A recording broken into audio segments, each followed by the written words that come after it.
Hi everyone, welcome to Love Oz YA. My name is Julia Faragher and today I'm here with Sophie Gonzales to chat about her exciting new book, Never Ever Getting Back Together. So Sophie, to kick us off, for those who haven't read the book yet, can you please tell us what it's all about?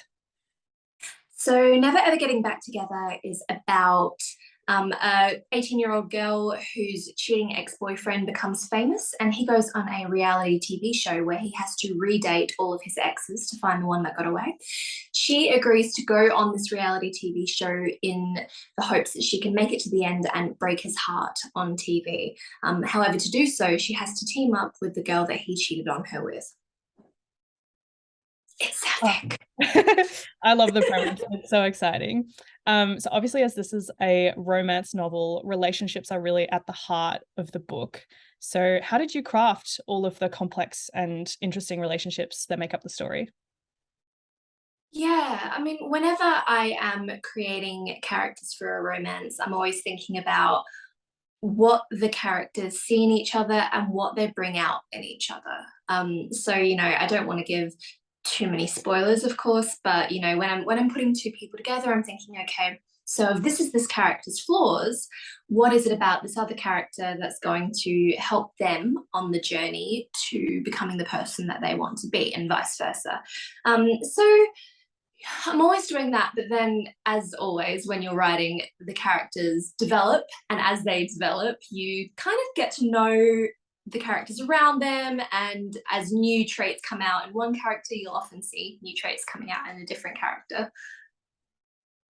Yeah, absolutely. Was there anything that you discovered about the characters in the process of writing that surprised you along the way?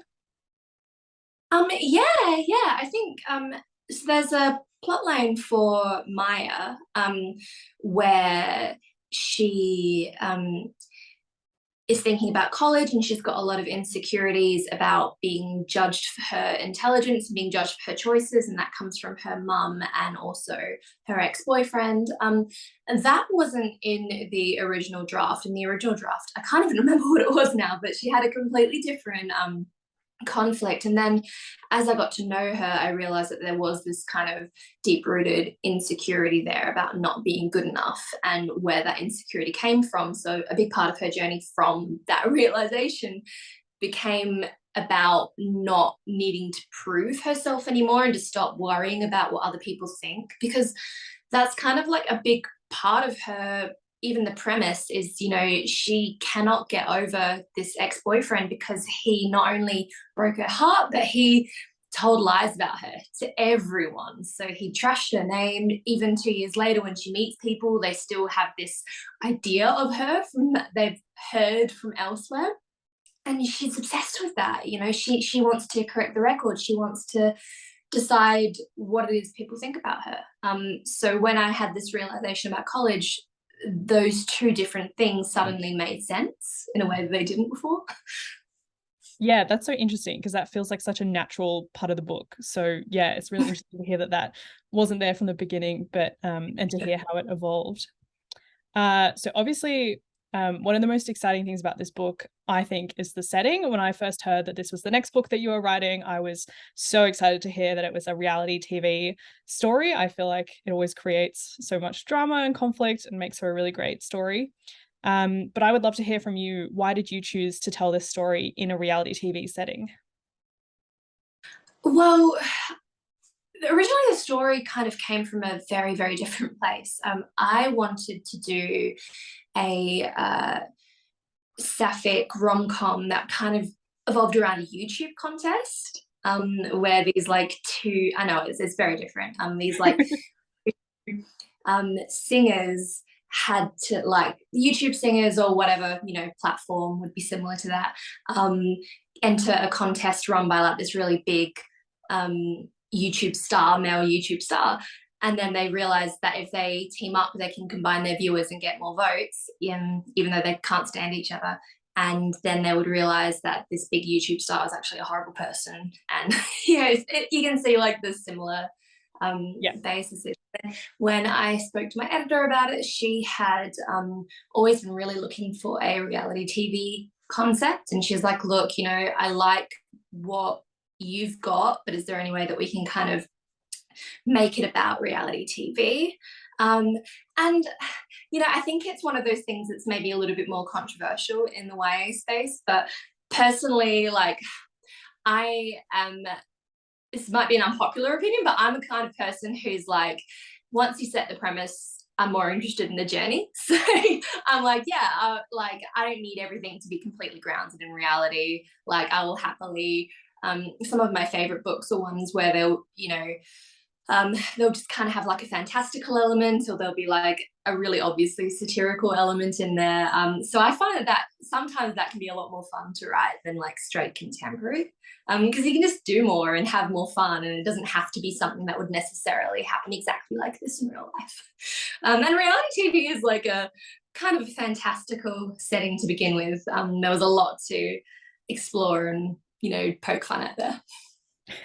Yeah, absolutely. And I feel like sometimes people forget that even when you're writing a contemporary story, there is still so much world building that you have to do and things to create even within a so-called real life world. And I think you do that really well in the book, basically devising your own entire reality TV show, and a fictional place for it to, occur in.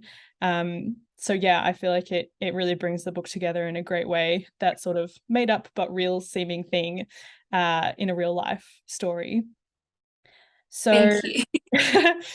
so the book is told from dual perspective, from both Maya and from Sky. I'd love to know what challenges arose in the writing process, and maybe what fun you had in writing their often sometimes conflicting accounts. Yeah, well, originally the story was from Maya's perspective exclusively. But the problem that I ran into was that by nature of the reality TV setting, there would be so many things that happened with Sky that was affecting Sky's journey and Sky's choices that ended up kind of just being recounted to Maya in conversations. And it felt like, well, this is actually one of those cases. I try to steer away from writing dual POV myself, but this is just one of those cases where like it felt like something was missing without Sky. Like we didn't know what was going on. We didn't know what Geordie was like with her behind closed doors, what he was telling her, what was happening on their like one-on-one dates. So I made it dual perspective, which was a little bit,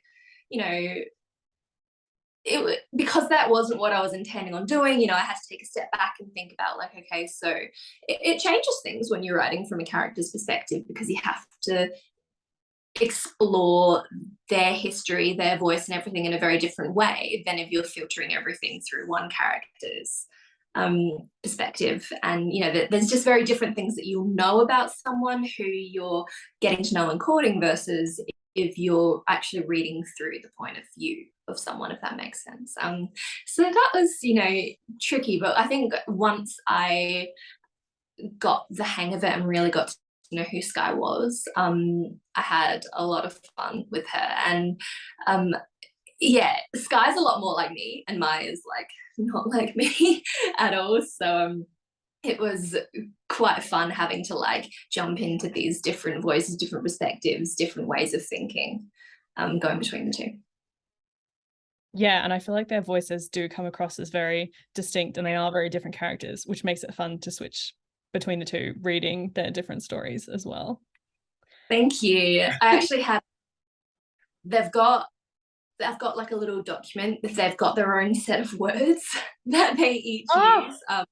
Yeah, That's I so don't know cool. if it's one of the things that you would really notice reading it necessarily, but yeah, there are words that Maya will use that Sky will not use, but like I'm talking hundreds of them. Like I had to Wow. try and think of like, because two different people have their trademark ways of looking at things or describing things. The way that I'll describe something is not the way that my best friend would describe it. So I had to think about like, okay, what does Maya do? What does Sky do? That's so interesting. I love hearing about that kind of thing. And yeah, I feel like while that's not something that I would have guessed reading the book, like I said, the voices did feel distinct to me. So I feel like it's evident in the end product, and in a way, I guess not as surprising. So the book is called Never Ever Getting Back Together, which is a very evocative title and makes it very clear from the beginning that this is a story about exes and about failed relationships. I feel like this is maybe something that's not explored in queer fiction and queer romance as much as it could be. A lot of stories are about coming out, first relationships, which are still really important stories, but I find it interesting that now we get to read one where everyone's got a history and baggage. So yeah, I wanted to know what inspired you to write a story about exes and failed relationships. Yeah, I mean, I guess it just kind of, when we were talking about what this book was going to look like, from the very first conversation with my editor, it was about an ex. And the YouTube star who was a horrible person morphed into the ex-boyfriend of these two. So from the very, very get-go, that's what the premise was about. And it's difficult to say what inspired it because I can't really remember exactly. I just know that it came from this one conversation where we were bouncing back and forth and trying to say, okay, well, what's this book going to be about? What are we actually talking about here? But, a big, big part of my young adulthood was about exes. Personally, I was a bit of a serial monogamist. I don't think I realized at the time that it was unusual, but looking back on it, probably was a little bit. Like, I had more exes than Geordie did by the time I was 20. But like a lot of them were like year-long relationships as well. Like, I was very much, as a teenager, like, I would fall hard and we would have this big romance, and then we would have the dramatic breakup after a year, and then immediately I would meet someone else. I'd be like, you're my world. And so I guess when I think about my young adult years, a lot of it was about, falling for someone and then seeing a different side to them. And sometimes, it would be becoming really good friends with them without romance involved. Sometimes it would be, I never want to see this person again, they're terrible. So I think that that's always something that I'm really interested in exploring from that young adult perspective, especially when it came to, Maya and Sky, that it is this teenage romance that, they lived, and then it fizzled out for different reasons. Well, both times I suppose it fizzled out because of the Geordie moves around a lot, which is how he meets all these different women. He kind of has his whirlwind romance, and then he moves because of his dad's job and meets someone else. And it's also how he doesn't get caught for quite a while as the person he is getting distracted. Yeah, so, but when you're a teenager, like, those relationships are huge because you just lived them, that they are your world. As an adult, you can look back on your teenage relationships and go, that was a teenage relationship. But, when you're living it, this is your love. This is everything. It's huge. So, it was interesting to me to kind of be able to explore that, the teenage ex kind of perspective from someone who's still a teenager.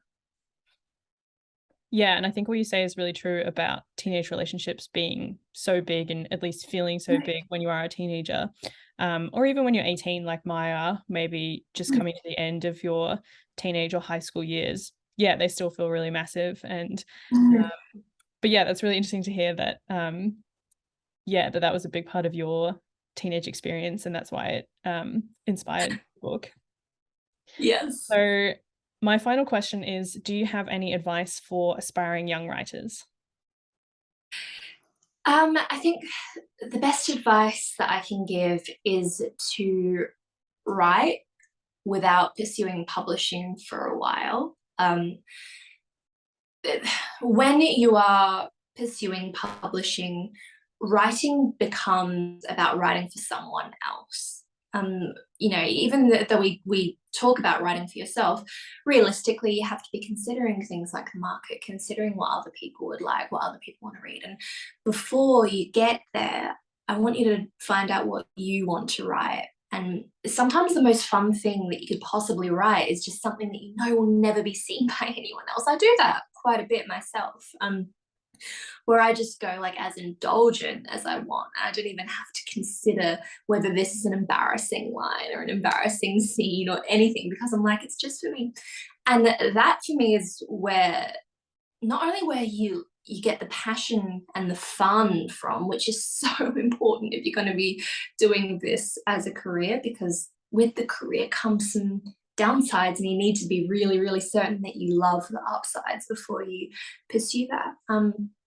But it helps you practice and, you know, get that experience. And, you know, when I was writing as a teenager, as a young adult, I was good for a teenager and for a young adult, but you know, every time I wrote a book, I was learning new things. I was developing my skills. So by the time I was ready to start looking for an agent, I actually wasn't even quite ready when I first looked for an agent. It took me 2 books to get an agent, and then another book after that to actually sell my first story. So, you know, it takes a long time to develop that skill, even if you're naturally talented, even if you're someone who was born to be a writer or a storyteller. Also, fan fiction. I love fan fiction. I did fan fiction and original stories. I used to do Fiction Press, which is, you know, probably the equivalent now would be Wattpad. I think that they are just fantastic resources, because when you're putting your work up there, it's lower stakes than trying to get published, because you don't, when you're trying to get published and you're getting all those rejections, it can really get you down. But putting up fan fiction is mostly wonderful, because you just put something up and then people will be like, oh, I loved this part, I love this part. But doing that will really help you start to learn what other people like, what other people want to see, what captures them, even if you're just kind of internalizing that rather than consciously trying to pay attention. You start noticing which chapters get most reviews, which books hit really well, which stories hit really well, I should say, with the audience. And that will be a really great foundation for learning how to write the book when you're ready to pursue publication. All pieces of great advice. Thank you so much for sharing it with us. Thank you so much for chatting to me today. I hope that everyone else is excited to go out and read Never Ever Getting Back Together and to fall in love with Maya and Sky. So thank you, Sophie, for chatting to me. Thank you so much for having me. It's so great to be here again.